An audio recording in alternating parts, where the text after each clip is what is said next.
What is up, everyone? Welcome back to another episode of the Fantasy Fellow Show. My name's Kyle. Today, it's June 3rd. We are kicking off our series. We're going to be doing a video podcast for all 32 teams. I don't know if I've done this in the past, but basically we're going to hang out I'm going to try and keep them between 15 and 20 minutes, and we're just going to go over my projections.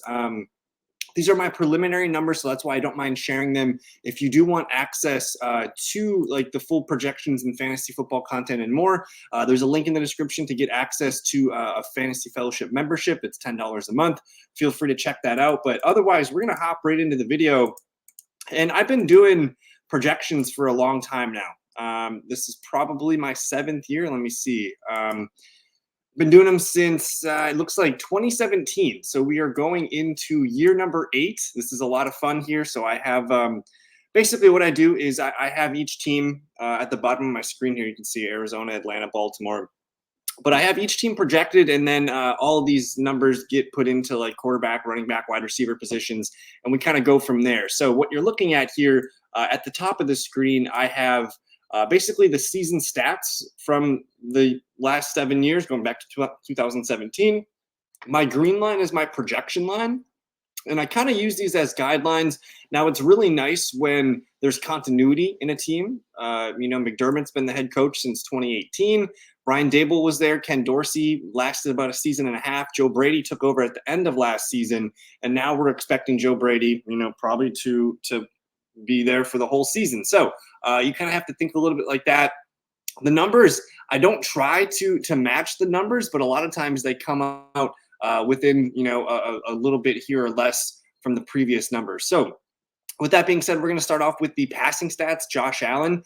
Before I get into Josh Allen's numbers, I want to kind of just show you guys that I did a little breakdown of the weeks where Ken Dorsey was offensive coordinator were weeks 1 through 10.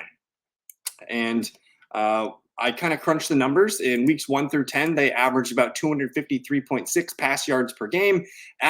When Joe Brady took over, they averaged about 231. The main difference when Joe Brady took over was the rushing spiked. They averaged 116 rushing yards per game during weeks 1 through 10 with Dorsey, almost 150 rushing yards per game with Joe Brady. The yards per game were higher weeks 1 through 10, but they became a more efficient offense, and they started running the ball for a ton of yards in weeks 11 through 18.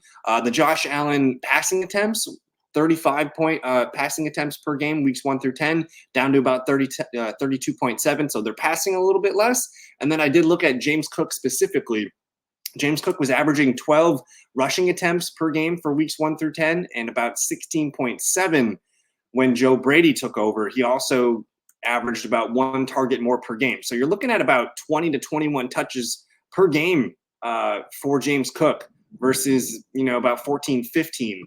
So huge shift towards running. James Cook became a more prominent figure in this offense. So let's go ahead and break down Josh Allen. I've got him going about 370 completions for 545 passing attempts. Last year, he was at, He was at 579. So he attempted every pass for Buffalo last year. I try to predict 1 or 2 games for the backup quarterback, whether, the Bills have a really good season and they're on a bye week, something like that. Otherwise, I want to factor in at least 1 or 2 games for injury. So with Trubisky, 35 passing attempts, that's maybe a game and a half or so, maybe even 2. So this is probably a 15 to 16 game projection for Josh Allen. I have him throwing at about almost 68% completion. His yards, 4,205. 29 touchdowns and 14 interceptions. His rushing attempts are at 105, 575 rushing yards, and about 5.48 per carry. 9 rushing touchdowns and 2 fumbles. Now, the dude rushed for 15 touchdowns last year. I'm going to pull this up here. So here we're looking at, let's go ahead and highlight that green, and we'll highlight this one, orange. So orange is 2023. I have him actually, his completion percentage going up. No more Gabe Davis to throw the ball to. I know Keon Coleman's there. We'll get to him in a bit. But maybe they dink and dunk a little bit more than had in previous seasons. His yards a little bit under on his yards from last year. I actually have his yards per attempt up from last year. Came out throwing the same amount of touchdowns. a little bit less interceptions. I have him running just a little bit less, but a better yards per carry. And then only 9 rushing touchdowns. In the previous years, he's hit 15, he's hit 7, he's hit 6, he's hit 8, and he's hit 9. So in 8 before that. So he's good for, at least 8 to 10 touchdowns. So I settled on 9 there. Where he comes out in my rankings, he comes out as QB2. So he's still really good, but I think you got to expect his passing numbers to regress a little bit. I still have him throwing a lot of touchdowns, still have him rushing for a lot of touchdowns, but I don't think we're looking at that amazing season that he had last year with 15 rushing touchdowns. So expect a little regression there.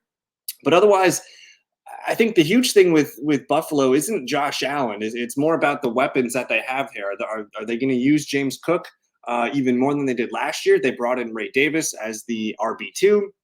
Ty Johnson, Darrington Evans, Reggie Gilliam still there. But it's this receiving room. You got Gabe Davis gone, Curtis Samuel coming in. They drafted Keon Coleman pretty high. Khalil Shakir had some nice moments last year. They brought in Matt Collins, MBS. Like, they rebuilt this whole wide receiver room. Diggs is gone. Davis is gone. Hardy's gone. Sherfield's gone. These guys are leaving behind 284 targets. That's a lot going on from one offseason to the next. So we'll see how they replace this. I'm going to skip the running backs for a little bit because let's just talk about – we talked about Josh Allen. I think he's a really good quarterback still for fantasy football this year.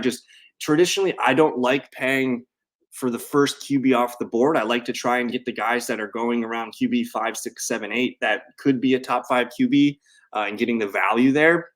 Still think Josh Allen's a top 2 or 3 quarterback this year. I just don't know if he's going to be above the pack as much as he was last year. And, he's downgrading who he's throwing to. You got Samuel, Coleman, Shakir. I have these guys as the top 3 receivers in that offense. Together, I have them combined for about 285 targets. Last year, Josh Allen threw 286 targets to his top 3 wideouts. So kind of in line with that. His other remaining receivers, let's see here, 329 receiver targets. This year, I have them going for about 325. So very similar percentages to last year. Diggs had a 27% target share. Gabe Davis about a 14. And right now, I'm not sure who's going to lead this team in targets. For receivers, I have Curtis Samuel by a hair. I have him at 105 targets, 75 receptions, 855 yards, and 4 touchdowns. I really like Curtis Samuel. I think to me, I feel like this is too low for him. I think he's the clear call to be the receiver there, or the receiver 1. I did a tweet the other day. His finishes in PPR the last, his whole career since he's been in the league: wide receiver 42, wide receiver 30. He got hurt in 2021, but wide receiver 23, wide receiver 36, wide receiver 47, and then his rookie season was only half a year. I think he's primed for career highs in a lot of things. I think he gets open. They like to use him running the ball. He's going to get some carries there, so I added another touchdown to him there. I've got him at about 205 total PPR points. Let's see where that comes out in my receiver projections. Curtis Samuel, wide receiver 34. And my tweet did say that, in a full PPR format, DraftKings, he's at wide receiver 44, wide receiver 51 over on Drafters. So I think Curtis Samuel is the leading wide receiver for this team. We'll talk about Kincaid in a second. I just don't know if I can trust Keon Coleman to come in and be anything more than Gabe Davis was the last few years. I think he's a better talent than Gabe Davis, but he's still a raw rookie, big talent. Didn't really test all that amazingly well at the combine for as people think he's really athletic, but I'm, questionable on how he is going to be able to separate, get targets, and be able to make those contested catches right away. So I kind of feel like I'm probably going to end up boosting Curtis Samuel's numbers a little more. I do have Keon Coleman here at 57 catches, 100 targets, 725 yards, and 5 touchdowns. We'll see if he can do that. I think that's kind of like a median production for him now. I might have to soften those numbers a little bit. I do have him at 5 touchdowns, though, which is 1 more than Curtis Samuel is catching.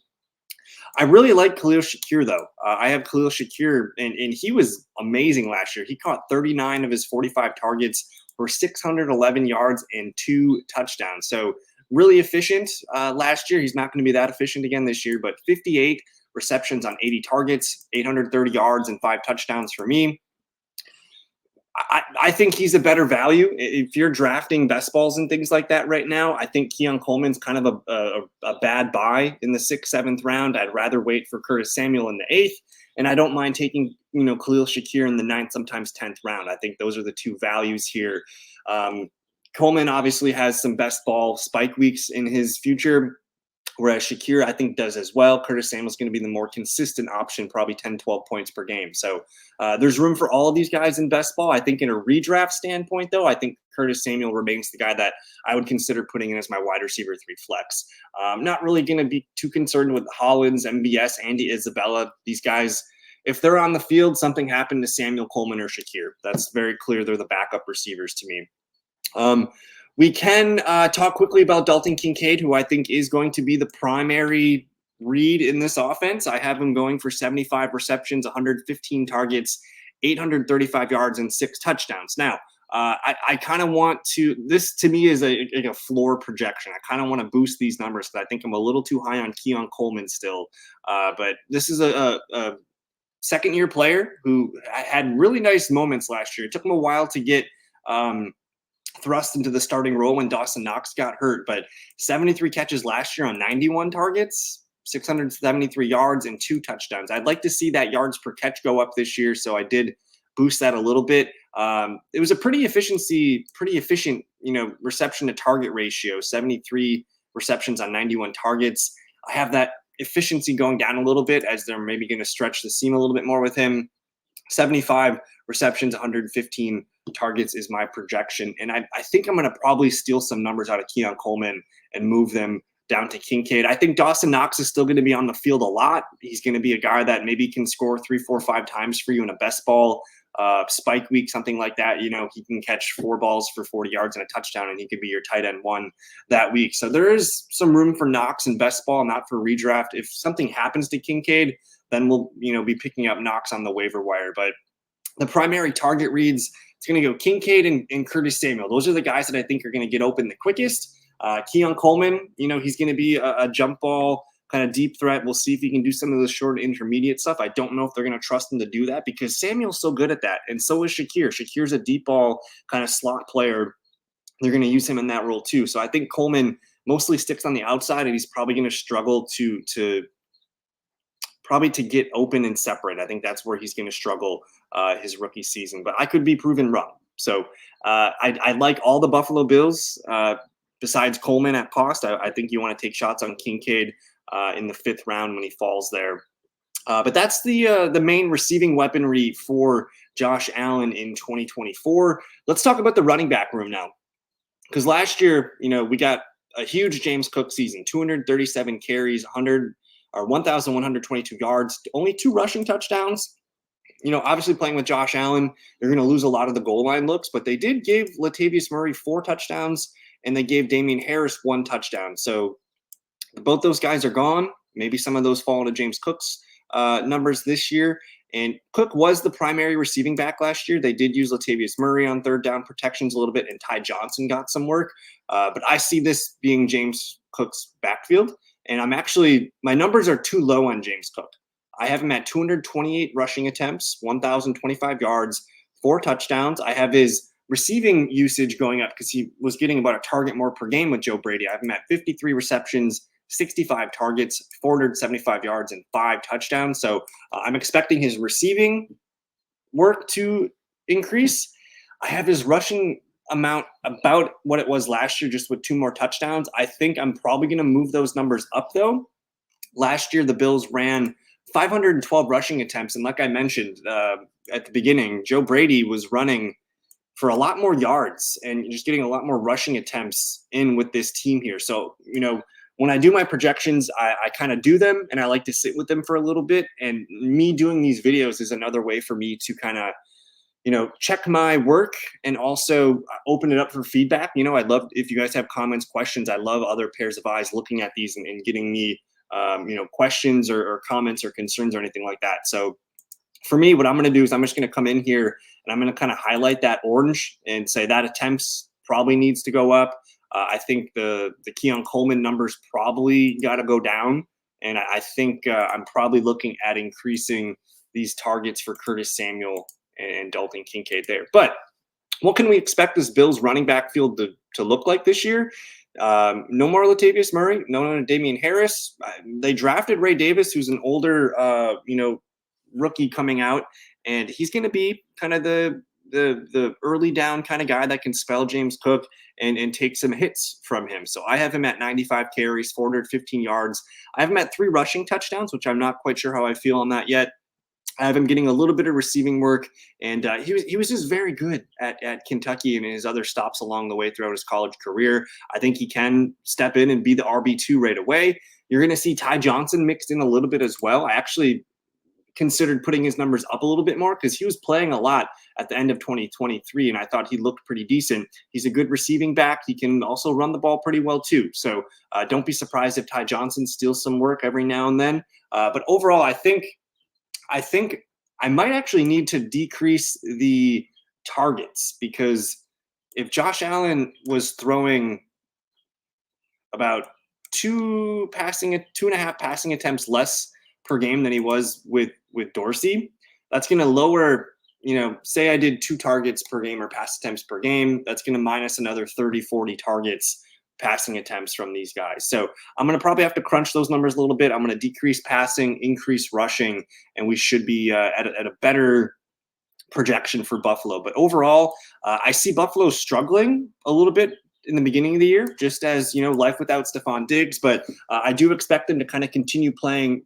the ball that they played last year. And who knows, maybe they don't struggle, because Diggs really wasn't helping them out much at the end of last year anyways. And they've got a really good young back in James Cook. They're going to be introducing Ray Davis into the fold. And I think just the way Curtis Samuel gets open, they can line him up in the backfield and do some fun running things with him. Shakir was pretty hot at the end of last year here too. So they're going to be introducing some new things with Samuel and Shakir. But this offense, it might not seem all that different than it was at the end of last year. So I'm kind of excited about it. Life without Diggs, maybe less on Josh Allen's plate, more on James Cook, more on the short passing game. Josh Allen doesn't need to be the hero. He can still be the hero near the red zone, but I don't know if we need Josh Allen slinging it, 40, 45 times per game anymore. I think they want to run the ball and run it tough. So that's my Buffalo projection. This is my first one in the series. If you guys do have,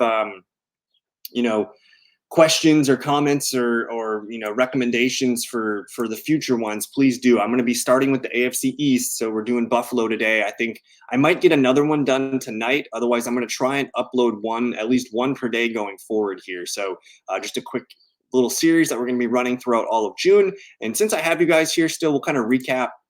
I have Josh Allen at QB2 right now, and his numbers will come down, but he's got such a big gap over Lamar Jackson, so I still think he's a top 2 QB in fantasy football. I got James Cook up at RB7, and I'm telling you, I want to increase his numbers.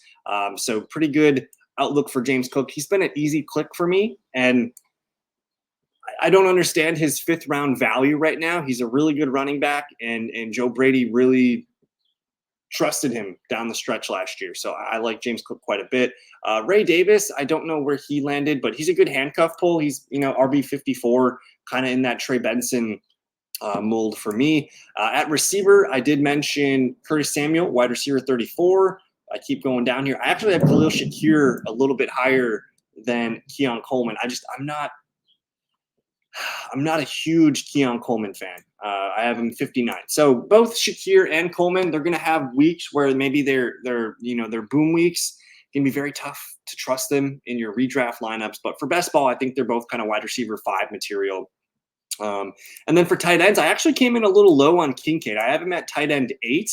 But again, I mentioned this kind of feels like a floor projection for me. It just sucks kind of paying that late 4th, early 5th-round price tag. So let me know what you guys think. Should I get Kincaid's numbers up? And if you guys disagree with any of the other numbers, or you agree, tell me what you think we're close on. I kind of mentioned the tweaks that I want to make going forward. Let me know what you guys think of that. And then, hey, one more quick second. Check out thefantasyfellowship.com. I got a lot of free content going, but you guys can go in there and check out the members tab. I guess I got to log in here. But I got all my projections, my dynasty rankings. I got everything up I try to set the first of the month as my updates for rankings, dynasty, redraft, everything. So I do have a lot of stuff up there right now. You guys can check out the projections, the redraft rankings. ADP for drafters, underdog, and DraftKings. It's all there for you. But hey, that's going to do it for me. I think the next one, what am I doing? Miami Dolphins next. So we'll see you guys in the Miami Dolphins video. Enjoy. Have a good rest of your night. Peace.